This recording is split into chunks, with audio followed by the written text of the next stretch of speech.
Barra de Opinión presenta. Cuando tú eras niño, ¿sabías que tu padre era el santo? Yo empecé a luchar a escondidas de mi padre. Decían que yo era un remedo del santo, que me metiera al gimnasio. Tu padre hizo una fortuna. Pues ganó mucho dinero en el cine, más que en la lucha. Yo soy independiente y nadie me va a mandar. Tú haces un llamado general a que dejen de explotar a los luchadores. ¿Siguen explotando a los luchadores las empresas? Sí. Pues lo prometido, ¿no? ¿Te ibas a quitar la máscara? La mejor lucha libre del mundo indiscutiblemente está en México.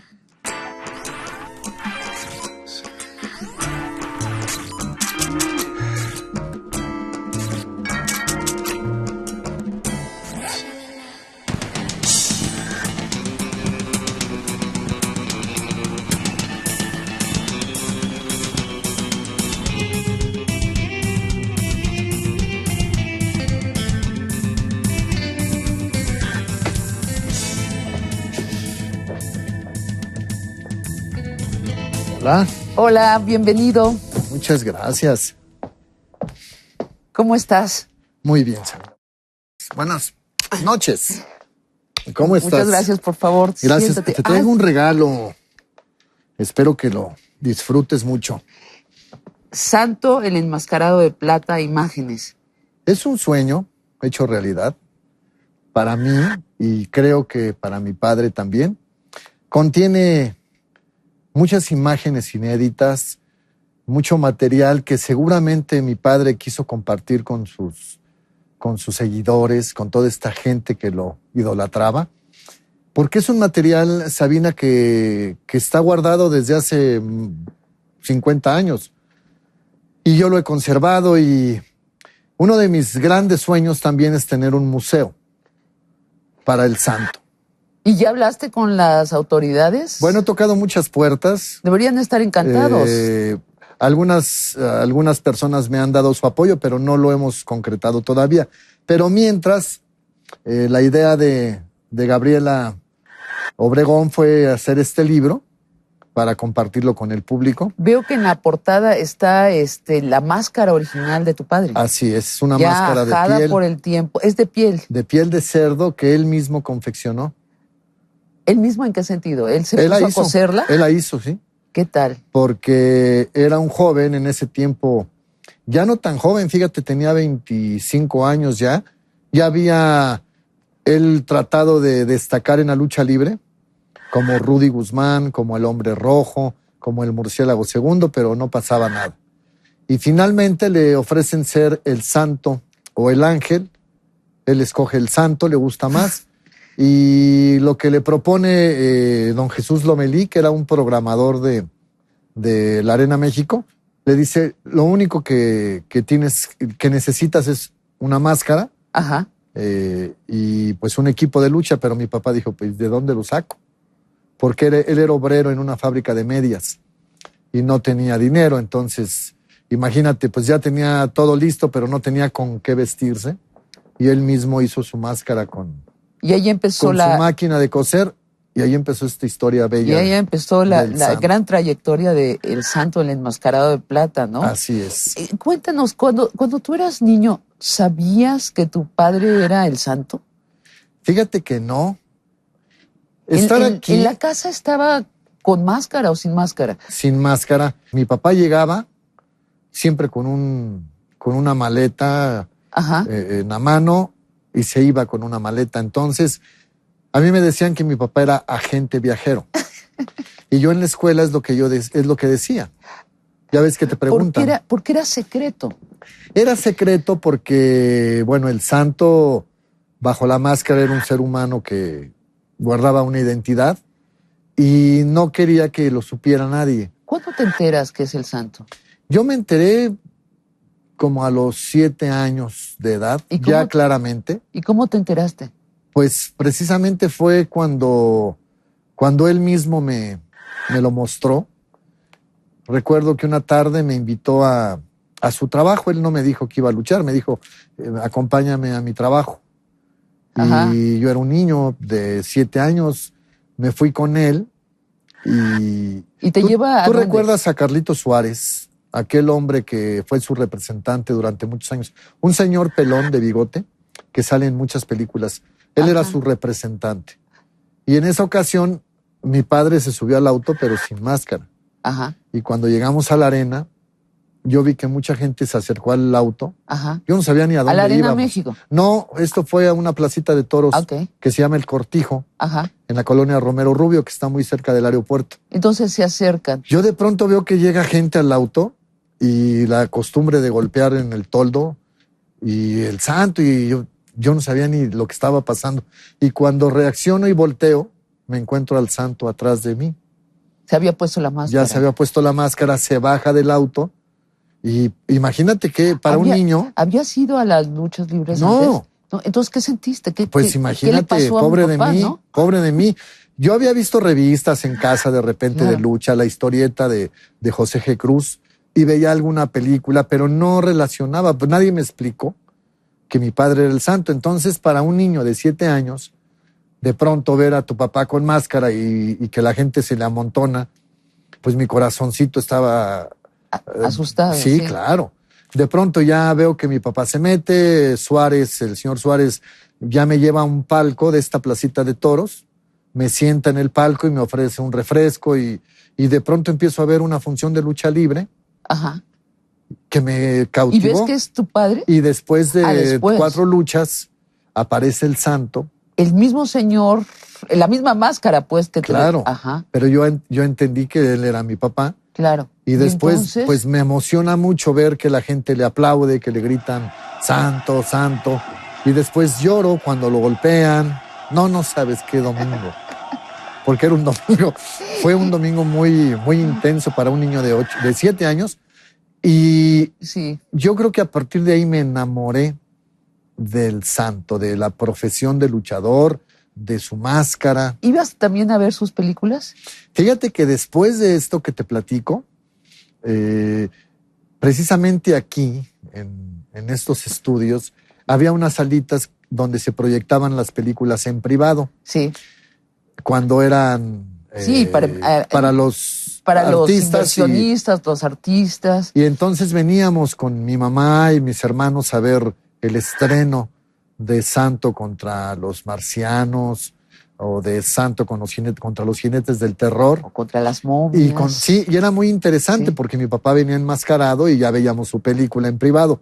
Pero también era muy interesante ir al cine, Sabina. Sí. Imagínate que mi papá era un hombre muy profesional y siempre calificaba su trabajo. Y entonces nos llevaba a estos bellos cines, al Mariscala, al Orfeón, pero iba sin máscara. Entonces llegábamos a un estacionamiento, dejábamos el auto, nos bajábamos caminando mis hermanos, mi papá y mi mamá. Llegábamos al cine, como llegar a ver cualquier película, comprábamos palomitas, ya sabes, y de pronto nos sentábamos a ver el estreno para el público de Santo en Operación 67 o de El Tesoro de Moctezuma. Ajá. Y mi papá sin máscara se ponía un abrigo y una gorrita tipo española así, y se medio acostaba en la butaca y veía su película. Y él la calificaba la película en 3 formas. Una de ellas era ver la sala cinematográfica llena, que si no te exagero era como para 3,000 personas. Ajá. Si eran esos cupos, ¿no? Así de 2,000 o 3,000. La sala estaba llena. Después, a media película, era impresionante cómo él sabía cuando el público empezaba a gritar ¡Santo, santo! Porque él ya venía en el auto convertible a salvar a quien estuviera en peligro. Y al final el público aplaudía. Ajá. Cuando llegaba la palabra fin, la gente aplaudía. Y entonces él decía que su película había cumplido con lo que para él era. Rubros. Sí.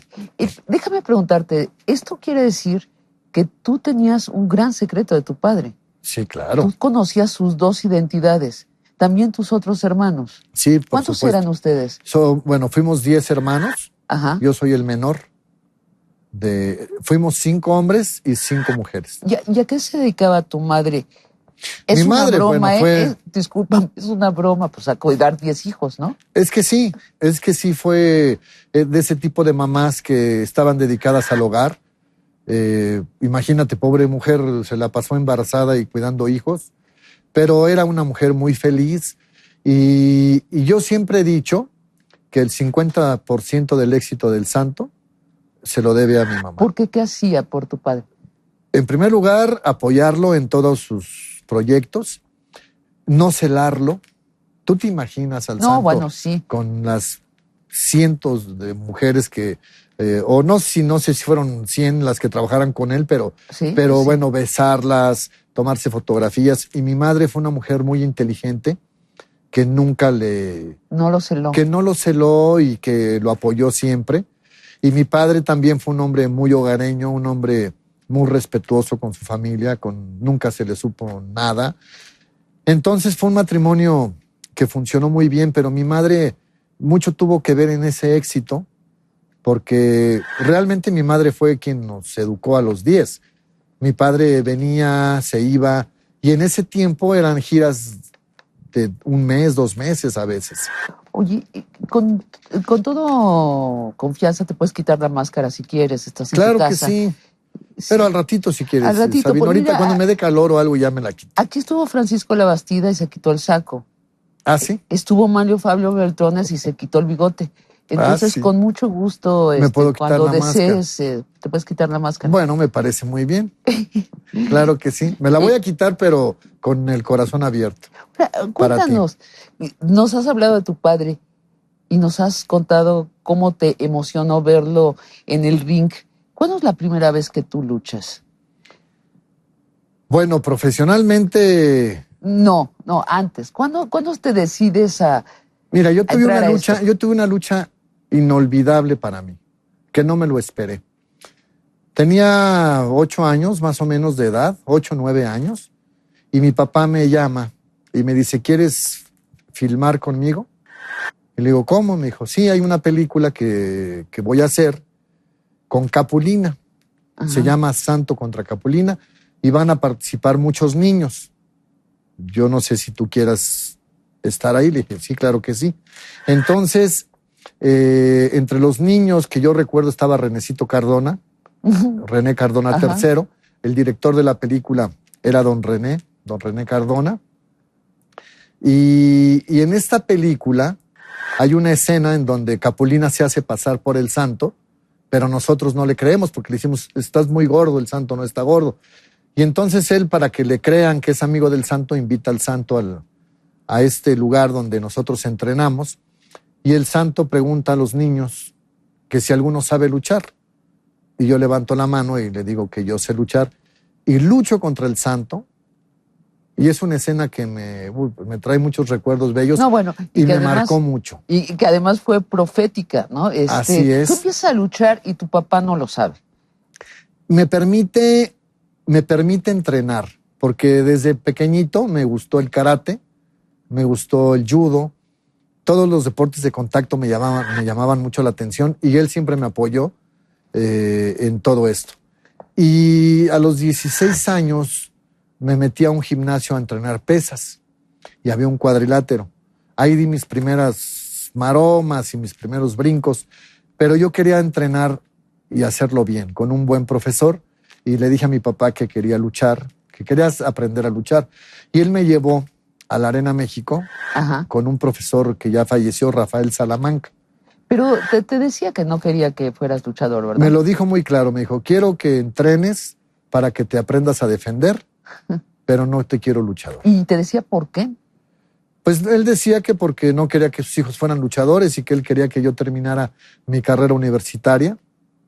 Seguí entrenando, entré a la universidad. ¿A qué universidad? A la Ibero. ¿Estudiar qué? Estudié comunicación, porque imagínate que cuando era niño hice 3 películas con él y me la pasaba aquí en los foros y mi mundo eran las cámaras, las luces, las escenografías, me cautivaban mucho. Entonces dijiste, voy a estar detrás de cámaras. Cuando vi la carrera y vi lo que venía en las materias que eran televisión 1, cine 1, periodismo, dije, esto voy a estudiar. Y me metí a la carrera, pero a la mitad de la carrera, ajá, yo empecé a luchar a escondidas de mi padre. ¿Cómo te llamabas? Korak. Korak, el hijo de Tarzán. Exactamente, tú sí sabes. Pues, Porque él no sabía. yo veía a Tarzán, pero ¿por qué elegiste el hijo de Tarzán? En primer lugar, pues había una historieta de Korak, del hijo de Tarzán, y este nombre me lo sugirió un señor que se llama Víctor Martínez, que en ese tiempo hacía las máscaras para mi padre y sus equipos de lucha. Y él un día me dijo, ¿por qué no luchas? Deberías de luchar ya. Y le dije, pues mi papá no quiere. Me dijo, no se va a enterar. Para eso existen las máscaras. Me dijo, te vas a poner este nombre de Korak, Ajá. consíguete un equipo. Y yo tomé una máscara que mi papá había ganado en una lucha, una máscara negra, y tomé un equipo del Santo, pero las rodilleras que eran plateadas las pinté de negro, las botas, imagínate nada más el sacrilegio. Pinté las botas de ¿Qué negro tal? y me hice mi equipo. ¿Qué tal? Y debuté Una doble máscara. en ¿no? Santana Chautempan, ¿En dónde es eso? allá por Tlaxcala, Ajá. un pueblito que está en ¿De Tlaxcala. qué tamaño era? ¿Era una carpa? No, era un auditorio. Un auditorio. Era ¿De qué un tamaño auditorio. era? Pues para, ¿qué te gusta? Unas 1,000 personas. Luché en la segunda lucha. ¿Y cómo le fue al hijo de Me Tarzán? fue bien, fíjate que me fue bien. Nadie sabía quién era yo. Era Korak, nadie sabía que mi papá era el Santo, ni mis compañeros, nadie. Y me dio mucho gusto porque los niños me pidieron mis primeros autógrafos. Ajá. Y era muy emocionante O firmarlos. sea, ganaste. Gané la lucha. Los niños sentí el cariño del público. Que esto es importante, Sabina, Sí. porque Sí. ya había un poquito de esta atracción que se trae, o el ángel, ¿no? Digo, no comparado con el del Santo, pero bueno, al menos me aplaudieron, me echaron porras y el promotor me dio un sobre con 300 pesos. 300 pesos. Y me fui feliz porque había debutado. ¿Y Y afortunadamente, ¿Y con quién lo celebraste?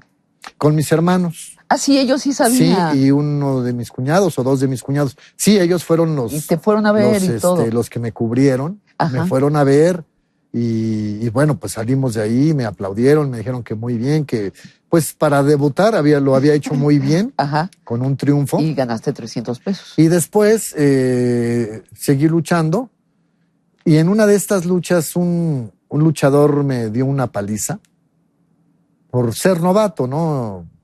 Tú sabes que cuando se empieza en muchos lugares o en muchas profesiones, pues el principio es difícil. ¿Y cuál fue ese luchador?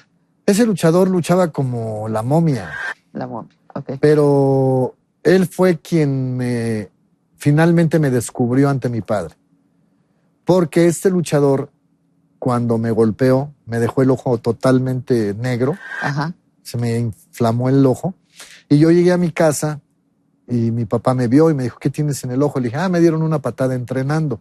Y me dijo, ten mucho cuidado, me dijo, no puede ser que entrenando te pongan el ojo así. Ajá. Y ya se la creyó. Pero después, esta persona, cuando supo que yo era hijo del Santo, pues le dio mucha pena, ¿no? Dijo, híjole, pues, yo no sabía que era su hijo, me hubieran dicho, y no me mando con él, no abuso. Pero bueno, después él va y se disculpa con mi papá. Y le dice, profesor, quiero ofrecerle una disculpa porque pues su hijo, mire, como estaba novatito, yo no sabía quién era y sí, le cargué la mano y lo lastimé el ojo. Y me dijo, no, mis hijos no luchan. Le dijo, sí, ¿cómo no? El más chiquito. Le dijo, no, mis hijos no luchan. Sí, fulanito, le dijo mi nombre de pila. Le dijo, a ver, ¿cómo que dónde lo viste? No, pues luché con él en Querétaro. Y entonces viene el encuentro papá-hijo. ¿Tú vivías en la casa de tu papá ya o No, ya te yo habías vivía ido? en mi casa. Mira, mi madre murió en el año de 1981, en el mes de junio, un 10 de junio, que fue fue mi primer golpe de la vida. Mi primer golpe fuerte creo que fue ese. Y mi padre, tiempo después, se vuelve a casar. Tiempo después, 6 meses después. 6 meses después. Y a mí no te imaginas, pues me molestó mucho porque dije, ¿cómo te casas si mi mamá se acaba Y es de morir? parte de tu rebelión, ¿no? A tu padre. O sea, dices, exactamente. si él no cumple Exactamente, el honor de la familia, yo tampoco. hago lo que se me pega la gana. Ajá, Sí, ajá. fue una rebelión. Sí. Entonces, pero gracias a esa rebelión, porque no te podías enfrentar a mi papá como papá, obviamente ni como el santo, pero como papá, cuidado, porque era un hombre de ideas firmes y decía no y era no, ya sabes, como los papás de antes, que no dan explicaciones y te dicen no y se calla y punto. Bueno, y entonces ahorita ya sabe, tu padre, el santo, ya sabe que andas ahí Que estoy luchando, como Korak. pero esta rebelión, este coraje que yo sentía por dentro, Sí. me dio el valor de ponerme frente a él. Y cuando él me dice, oiga, porque cuando se enojaba me hablaba de usted. A ver, venga para acá, que usted anda luchando, porque yo vivía en la casa de mi madre y él ya vivía en su casa. Ah. Entonces yo voy a visitarlo a su casa y me regaña, ¿no? Me dice, a ver, que está usted luchando, pues me dijo mil cosas. Le dije, ¿y cuál es el problema? ¿Cómo cuál es el problema? Ya le dije que usted me termina la carrera y no lucha. Y le dije eso. Tú haces lo que tú quieres, yo hago lo que yo quiero. Y se quedó, yo creo que ninguno de mis hermanos se le había enfrentado así, menos un chamaco de 20 años. Ajá. Y me dijo, pero ya como que él sintió y dejó de presionar. Ajá. Dijo, a ver, ¿y de verdad quieres luchar? Dije, sí, por eso estoy entrenando y por eso lucho. ¿Y cómo te llamas? Le dije, yo así muy orgulloso, le dije, yo me llamo Korak. Korak, me dijo, ¿y eso qué es? Le dije, Korak es el hijo de Tarzán, papá. Por si no lo sabes, ¿no? Y caminó en la sala, movía la cabeza y me decía, y de pronto me dice, imagínate, me dice, el hijo de Tarzán, me gusta más cómo se escucha el hijo del santo. Uf. ¿Qué sentiste tú? No sabes. Sentí emoción, sentí quizás miedo. Tuve muchos sentimientos encontrados, pero cuando no lo dudé. Cuando él me dijo eso, le dije... ¿El qué edad tenía tu padre? Mi papi tenía en ese tiempo, yo creo que como 62 años. ¿Y tú tenías? 20 Entonces años. te dice el hijo del santo. Me dice él, me gusta más cómo se escucha el hijo del santo. Sí. Era como una propuesta, ¿no? Y le dije, pues si tú quieres y si tú me dejas, pues yo puedo ser el hijo del santo. Sin haberte visto luchar profesionalmente o ya te había visto. No me había visto. Entonces me hizo un examen. ¿Te lo condicionó? ¿Te dijo? Me dijo que ya después, con más calma, ya él me propuso que hiciera cine. Ajá. Me dijo, vas a hacer cine. No luchar, No vas a luchar. Primero vas a hacer cine. Va a ser de amentes. Como el hijo del santo. Ah. Y te voy a hacer un examen. Sí. Entonces me hizo un examen a puerta cerrada en la Arena México. Me vio luchar y bueno, fue una experiencia muy bella para mí porque nada más estaba mi rival y yo, y estaban mi hermano, mi papá y Carlitos Suárez, Ajá. los 5. Y me ve él en el ring. Yo me disfracé de santo. Se me ocurrió vestirme de santo y le dije a mi amigo que se disfrazara de luchador. Él era volteo negro. Ajá. Y mi papá nos ve luchar y de pronto se levanta de la banca donde estaba y se sale. Se sale. Se sale del gimnasio y yo me quedo así como, híjole, pues que no le gustó. Sí. Y mi compañero me dice, te lo dije que sí iba a enojar si te vestías de santo. Y ya sabes que empiezas a hacer suposiciones. Y ya me entristecí porque se fue y me quité la máscara y me vestí y me fui a mi casa, pero le hablé a mi hermano. ¿Lloraste? Sí, lloré. ¿De verdad lloraste? Sí, porque dije, sí, es fuertísimo, ¿qué pasó? ¿no? Y la vi a mi hermano y le dije, oye, ¿qué pasó? Le digo, ¿por qué se fue mi papá? Y mi hermano me dice, háblale. Le dije, no, háblale, ahorita me cuelgue el teléfono. Me dijo, háblale, por favor, me dijo. Y le digo, ¿qué te dijo? ¿Qué pasó? Y ya mi hermano me dijo, mira, cuando te vio luchar, se emocionó mucho y se puso a llorar. Se acordó de cuando él empezó. Claro. Tenías más o menos la edad. Sí, delgadito y flaquito. Y se levantó para que no lo viera llorar y se salió. Y a mi hermano le dijo, híjole, me dijo, tu hermano, si lo cuidamos, va a ser buen luchador. Tiene con qué. Entonces tu padre llora, tú lloras. ¿Qué motivo? Oye, y entonces vas a ver a tu padre. Lo voy a ver al Teatro Blanquita. ¿Qué hacía en el Blanquita? Él hacía en ese tiempo, ya se había retirado de la lucha. Ajá. Se estaba preparando sus despedidas de la lucha libre y se estaba dedicando al escapismo y le había ido muy bien. Mi papá fue polifacético, hizo de todo, Sabina, y en ese tiempo pues le ofrecieron hacer escapismo. Discúlpame, Y entrenó. cuéntanos un poquito de este espectáculo, danos algún momento de ese espectáculo. ¿Se metía en alguna Pues era muy caja? interesante, fíjate que era muy interesante. Yo lo llegué a ver muchas veces en el teatro y siempre trataba de descubrir cómo eran los trucos. Eran los más clásicos o típicos trucos de escapismo. Mi padre de pronto lo presentaba el mago. El mago se encadenaba, se ponía esposas y cadenas y se metía en un saco con un candado y lo metían al baúl. Y de pronto mi padre con una cortina se subía al baúl y empezaba a hacer este movimiento de irse poco a poco cubriendo, una cosa así.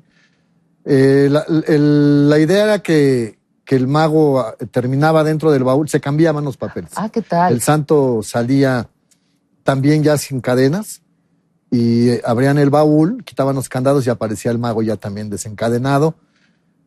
O después lo metían en una jaula, había un tigre y mi padre desaparecía de la jaula y aparecía por donde entra el público. Y la gente gritaba, supongo, Sí, ¿no? pues De emoción. estaba muy bien hecho el espectáculo y después yo lo hice.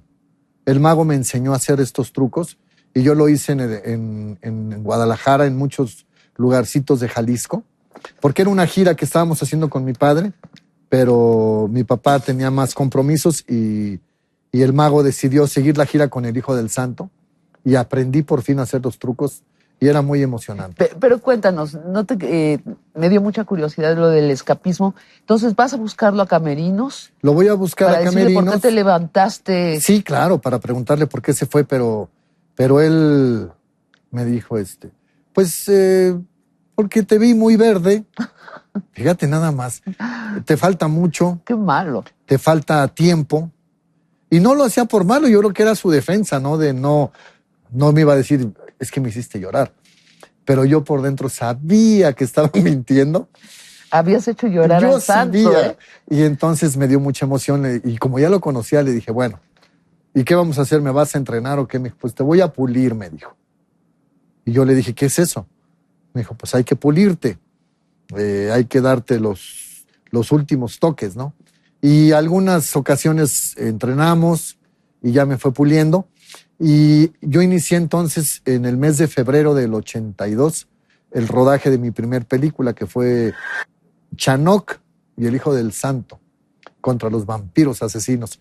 Obviamente con Chanoc, que era un personaje también mexicano. Y así yo inicié mi carrera como el Hijo del Santo, haciendo cine. Primero cine. Y en el mes de septiembre, precisamente el 12 de septiembre, fue la última lucha del santo en el toreo de Cuatro Caminos.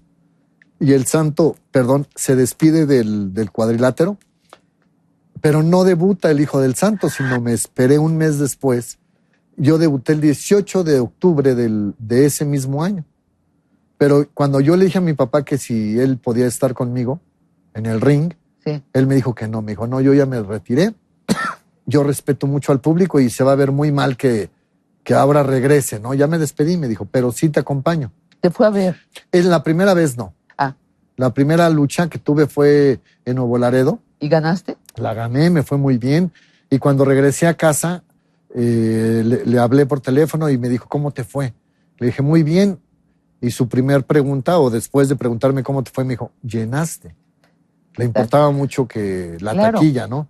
Y le dije, se quedó gente afuera, papá. Ay, qué bueno. ¿Y cómo te fue en la lucha? Pues muy bien, gané y la gente muy bien. Y la gente gritaba, santo, santo. Fíjate.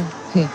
O sea, me recibieron, sí entré con pie derecho. Admitieron la herencia. Sí. La herencia que te otorgó tu padre. Muchos ¿no? detractores que me topé, mucha gente que tenían razón, a lo mejor no todos tenían por qué aplaudirme, pero a veces la gente es muy cruel y los periodistas también. Entonces yo abría periódicos y unos periódicos o unas revistas ponían que el Hijo del Santo había iniciado con pie derecho, otros decían que yo era un remedo del santo, que me metiera al gimnasio, pero mi padre sabiamente me sentó un día junto a él y me dijo, mira, a los que te adulan, no les creas, acepta los aplausos y los apapachos, y a los que te critican tampoco les creas. Me dijo, tú debes de creer en ti mismo. Tú cree en lo que tú sientes y te va a ir muy bien. Si hablan bien o si hablan mal, que hablen de ti, me dijo, pero no les creas. Y fue muy sabio, Sabina. ¿Tu padre fue empresario de sí mismo? En algunas ocasiones se aventuró en el cine como productor con don Guillermo Calderón. ¿Poniendo su dinero? Sí, claro. Eran socios, Calderón O sea, y él. tu padre hizo una fortuna. Pues ganó mucho dinero en el cine, más que en la lucha. Ganó dinero en el Eso cine. es muy interesante. Sí, fue un hombre que siempre se valoró mucho, se supo cotizar y él sabía que era un cheque al portador para los promotores, Ujú. entonces cobraba bien cuando él luchaba, pero también era muy buena gente. Había promotores que les iba mal porque había llovido y no les cobraba o les cobraba la mitad o les decía, págale a los muchachos, después me pagas a mí. Fue un hombre con mucha visión para invertir. Regularmente invertía en bienes y raíces, compraba casas, compraba terrenos, construía y era un hombre que vivía muy bien, nos dio todo lo necesario. ¿Tú fuiste el único de sus hijos que se dedicó a la lucha? Sí, Tú fuiste el único. el único. Y dime, ¿cómo muere tu padre? Bueno, mi padre muere repentinamente porque era un hombre muy sano, era un hombre... cuando él murió debió haber tenido 65 años, pero era un hombre físicamente completito, entero. ¿Sí? Era muy guapo, era un hombre muy guapo, maduro, guapetón y siempre muy activo. Y un viernes 3 de febrero yo iba a volar a Acapulco porque yo luchaba el 5 de febrero en Acapulco, que era domingo. Y lo fui a visitar, me fui a despedir de él y me dijo, ¿y por qué te vas hoy viernes? Le dije, porque voy a Acapulco, pues tengo que pasar el fin de semana en la playa, pues me quiero asolear. Y me dio muchas recomendaciones. Que de hecho yo le dije, papá, voy a Acapulco, no me voy a ir a otro lado, o sea, no me voy a la guerra, ¿no? Ya sabes cómo es uno como hijo. Porque me dijo, te voy a pedir un favor, me dijo, no vayas a tomar, no fumes, no te metas al mar. Y yo le decía, ay, papá. Me dice, ten mucho cuidado.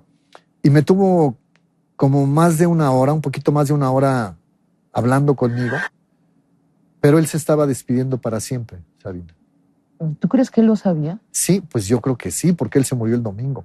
Pero, es decir, ¿él estaba enfermo de algo? Sí, él en ese momento, ya le habían puesto un marcapaso. Él te digo que siempre fue muy sano, pero su corazón era muy grande. Regularmente a los deportistas les crece el corazón, es lo que tengo entendido. Y él tenía un pequeño problema en su corazón, ya de tiempo, de años atrás, y lo tenían muy bien cuidado, entonces podía luchar, pero el doctor le recomendó que se pusiera un marcapaso. Por eso él decidió retirarse de la lucha y podía seguir haciendo actividad, pero ya más tranquilo. Entonces, ¿tú crees que él sabía cuando que Yo se creo estaba que sí. despidiendo? ¿Sabes por qué lo creo? ¿Lo intuía o lo sabía? No sé. Porque lo que me platicas es que te habla del peligro, pero como si te pudiera pasar algo a ti. Yo lo que siento es que me dio a lo mejor muchos consejos como sabiendo o como imaginando o presintiendo que ya no nos íbamos a ver. ¿Me entiendes? Sí, Porque me decía cosas que yo decía, papá, regreso el lunes. sí. Y me decía, bueno, pues tú abusado y O esto. sea, y te habló de la vida. Sí, de hablamos de cómo muchas comportarte. cosas.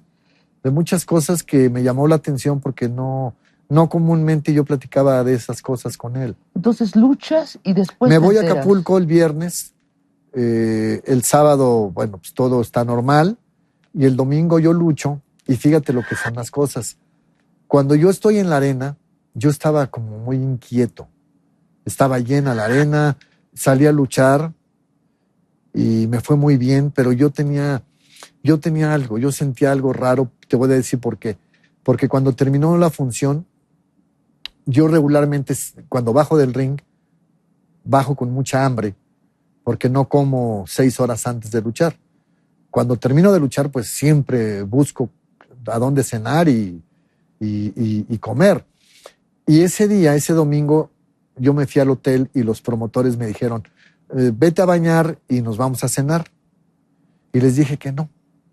Les dije, no, me quiero quedar aquí en el hotel. Ajá. ¿Y no vas a cenar? Les dije, no, Y ando. ahí recibes la llamada. Cuando me meto al hotel, Sí. me despedí de ellos. Me meto al hotel y en el lobby, el joven del hotel me dice, tiene unas llamadas de México. Y me llama la atención porque me habla la esposa de Carlito Suárez y me habla, pero había como 3 llamadas de ella y parece que me habló uno de mis hermanos, que me reportara urgentemente a México o que me regresara, porque mi papá estaba enfermo, se había puesto grave, ya había muerto, pero no me dijeron. Ajá.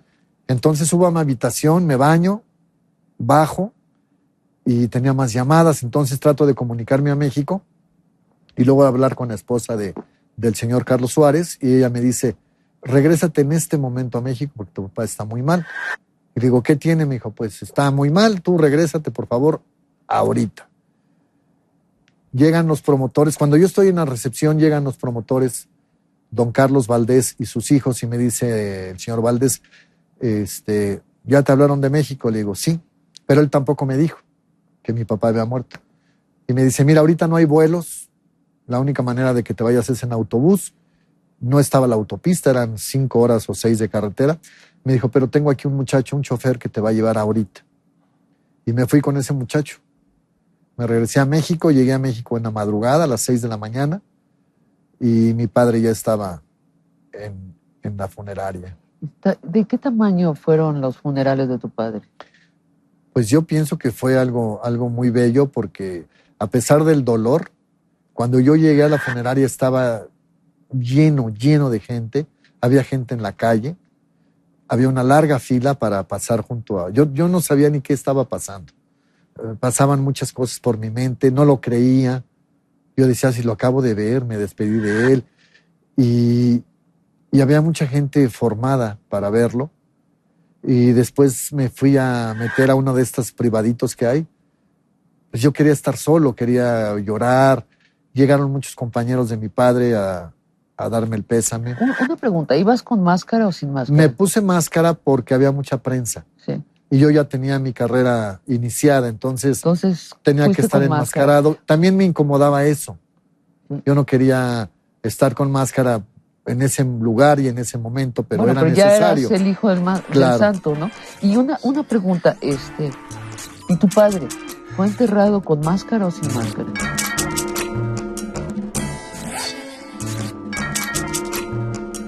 ¿Y tu padre fue enterrado con máscara o sin máscara? Con máscara. Cuando él sufre el infarto, se lo llevan al hospital y en el hospital le quitan la máscara para revivirlo, ¿no? Para tratar de ayudarle. Pero fallece y mi hermano mayor habla con mis hermanos y les dice, ¿qué hacemos? Sí. Mi papá se murió, pero no se murió nada más mi papá. Se murió el santo. Uh-huh. ¿Qué hacemos? ¿Le decimos a la prensa? ¿No le decimos a la prensa? Y deciden que lo más justo es, claro, es una noticia que tienen que darle a la prensa y al público y deciden enmascararlo, obviamente para que si había fotos después, pues tuviera su máscara. Y fueron unos funerales muy grandes, muy bellos, porque yo recuerdo que en el trayecto al Panteón, a Mausoleos del Ángel, en los puentes peatonales, la gente le decía adiós, le echaban porras, y había gente en las calles, ¿no? Algo hermosísimo, que a pesar de ser tan triste, pero imagínate que te despidan así. Todo el trayecto de Periférico, de Insurgentes, había gente por todos lados. Y de hecho, cuando llegó el ataúd a Mausoleos, la gente le quitó a los encargados de cargar el ataúd, que trabajan ahí, los quitó, la gente cargó el ataúd, y entre porras, vivas y llantos y todo. Y santo, lo sepultaron con su máscara. Ahora, el hijo del santo es distinto al santo. Uh-huh. El hijo del santo estudió una carrera universitaria. El hijo del santo es el empresario detrás de sí mismo. Uh-huh. ¿Cuándo decides tú ser tu propio empresario? Rompes con eso una tradición muy acendrada en la lucha libre mexicana. Sí, fíjate que mi padre fue un hombre con mucha visión. Él también se hizo empresario en su momento, él puso mueblerías, él trató de poner muchos negocios que algunos fracasaban, otros seguían. Yo le agradezco mucho esta insistencia de terminar una carrera universitaria porque el titularte como licenciado en Ciencias de la Comunicación te hace diferente de muchas maneras. Eso me abrió muchas puertas más. De hecho, empecé a hacer televisión gracias a mi carrera con Patti Chapoy. Ella fue la primera que me dio la oportunidad de ejercer mi carrera universitaria, dándome una sección en un programa que tenía que era el mundo del espectáculo. Ajá. Yo tuve el mundo de la lucha libre con el Hijo del Santo y estaba recién salido de la universidad, entonces quizás vi más caminos. Para la fecha, ¿tienes una revista? Actualmente escribo en un diario deportivo muy importante en México. ¿Cómo se llama? Es el Récord. Ajá. Todos los jueves escribo para Récord y tengo mi programa de televisión que se llama Experiencias con el Hijo del Santo. ¿En dónde? Por es? TVC Deportes, Ajá. todos los miércoles a las 9 de la noche. ¿Y tienes la revista todavía? No, la revista, la historieta terminó, fueron 20 números y tuve mi programa de radio en ABC que se llamaba Hablemos sin Máscaras, donde entrevistaba artistas, luchadores, políticos, de todo entrevistaba. A propósito, te reitero, con todo confianza, pues quítate la máscara. Me la estoy quitando queda ya. Entre nos. Me la estoy quitando ya. Tienes una línea de corbatas del Santo Aquí que está. hiciste con Cristina Pineda. Así es, aquí está mi corbata con la marca hermosa. Pineda Cobalín. A ver, fíjate, no la habían. ¿Esta es una edición especial? Sí, ¿qué tal? Es preciosa. Cris es una mujer que quiero mucho. Quiero a ambos, ¿no? También a Cristina y a la Pineda y al Cobalín. Y al Cobalín, sí, pero con Cris ha habido una relación muy bonita de amistad. Sí han hecho varias cosas juntos, ¿verdad? Pues le apadriné a Jico, a su mascota. Y bueno, mi inicio en los negocios o en la marca fue... yo tengo una mujer a mi lado, también con mucha visión, una mujer muy inteligente. Ajá. Una mujer que ve lo que tal vez yo no veo. Porque yo estoy metido en el ring. ¿Por qué? ¿Ella que estudió pues ella, comercio o algo? Ella fue actriz, después fue productora de cine. ¿Cómo se llama ella? Ella es Gabriela Obregón. Y después se convirtió en mi manager. Y Gaby, detrás de mí, pues veía a lo mejor muchas otras cosas que podíamos hacer con el personaje. ¿Y tú sí puedes decir tu nombre? El Hijo del Santo. Ah, pero no... No. Tienes una doble identidad. Igual que mi padre. De hecho, él siempre guardó su nombre en secreto, pero obviamente ya cuando él falleció y todo, pues ya abiertamente se dijo su nombre. Gabriela sabe tus dos identidades. Sí, claro. ¿Quién más? Bueno, obviamente mi familia, mis hijos, mis primos, amigos, pero es un porcentaje muy pequeño, ¿no? Sí. En comparación con el público. Sí. Yo me cuido mucho, yo soy muy cuidadoso para que nadie me conozca. Bueno, pero estábamos en la corbata, que son preciosas, y también hay mascadas. También de Cristina Pineda. Tienes una línea de joyería. Así es. En plata, ¿no? En plata. ¿Tienes tiendas? Tengo 3 tiendas, 2 en el Aeropuerto Internacional de la Ciudad de México. Y todo esto nació por la inquietud de darle al público productos de calidad. Porque en las arenas vendían máscaras todas chuecas, playeras mal estampadas. Y Gabriela un día me dijo, vamos a hacer playeras, pero bien que tengan calidad, que estén con diseños atractivos.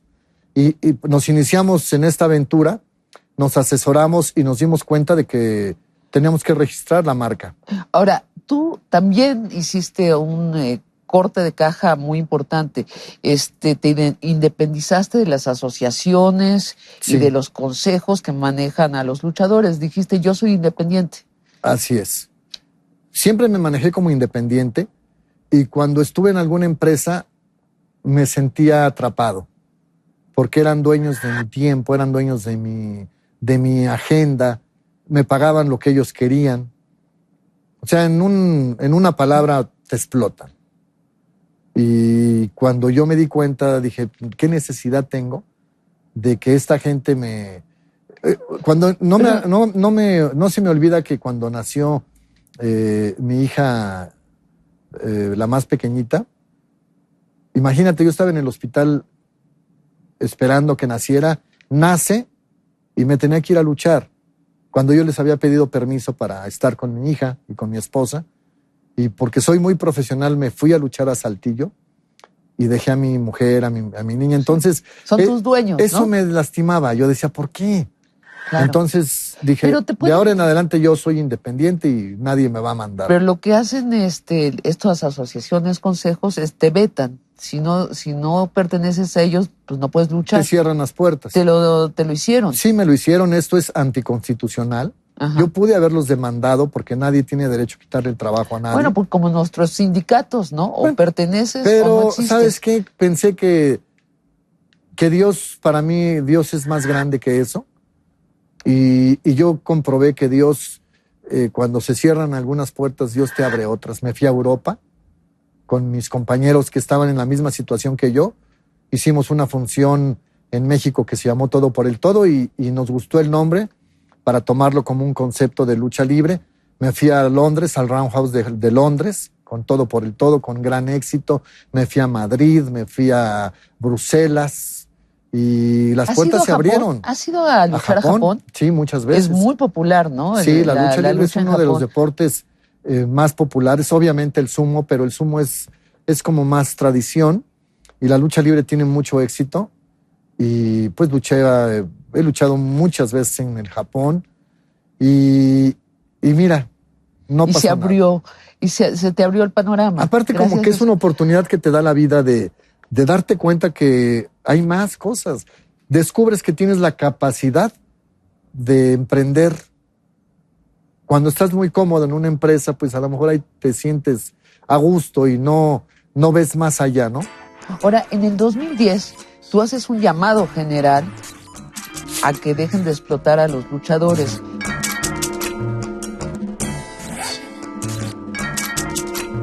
Ahora, en el 2010, tú haces un llamado general a que dejen de explotar a los luchadores. ¿Siguen explotando a los luchadores las empresas? Sí. Los luchadores no ganan más de, ¿qué te gusta? Un místico no gana más de 50,000 pesos por una lucha. ¿Y cuánto entra a taquilla? 1 millón y fracción. Pero por varias luchas, ¿no? No, cuando se llena la Arena México. Sí. Le caben 20,000 personas, imagínate. ¿Cuánto? Es muchísimo. Pues ¿Cuánto casi de taquilla deben de entrar 1 millón de pesos o más. Sí. Más los patrocinadores que tienen. Parece camiseta de fútbol Arena México. Ya ves Cementos Tolteca, ves Corona. Sí, eso debe ser más todavía. Eso les pagan a los dueños. ¿Y cuántas luchas Y al luchador le dan sus 1,500 pesotes. 1,500 pesos. Sí, bien les va. Bueno, y al místico ya 50,000. A Mística le daban más, sí, pero no era lo justo. Y esto no es nuevo, esto es desde el tiempo del Santo. Sí. Porque a mi padre le pasó lo mismo. Y mi padre empezó con la Arena México y les pagaban por porcentaje. Pero mi papá, era inteligente, decía, pues, sacaba cuentas, decía, pues, si en la entrada los boletos cuestan tanto, hay tanto de entrada y me están dando a mí una miseria por luchar. Y él alzó la voz y le hicieron lo mismo. Más bien a mí me hicieron lo mismo que a él. Él dijo, si no me pagan más ya no lucho. Le dijeron, pues vete. Y se fue. Pero a él se le abrieron las puertas de Centro y Sudamérica, se le abrieron las puertas del cine y al rato ellos fueron quienes lo necesitaron. A mí se me hace que tú vas a hacer otra empresa, otra manera de organizar a los luchadores, como que estás llamado para ellos. Mira, yo lo que trato de hacer cuando hago empresa, en primer lugar es tratarlos como seres humanos, darles un bonito hotel, darles alimentos, pagarles lo justo y tratarlos con dignidad. Entonces ellos suben a dar un trabajo con el corazón, se entregan al público y todo es armonía. Y lo digo de verdad, ¿eh? Cuando tú los tratas bien o cuando nos tratan bien, nosotros somos la gente más noble que puede existir. ¿Tienes 10 hijos tú? No. ¿Cuántos tienes? Tengo 4 hijos. ¿Alguno va a ser luchador? ¿O pues fíjate que estoy feliz. No, mis hijas no. No me gustaría, obviamente. Estoy muy contento en este momento Ajá. porque recibí una noticia muy bella. Hablé con mi hijo más pequeño, que tiene 15 años, y me dijo que tenía su medalla de oro en la casa porque había ganado ese domingo el primer lugar en el torneo nacional de una disciplina que es de Jiu-Jitsu, que es un tipo de lucha.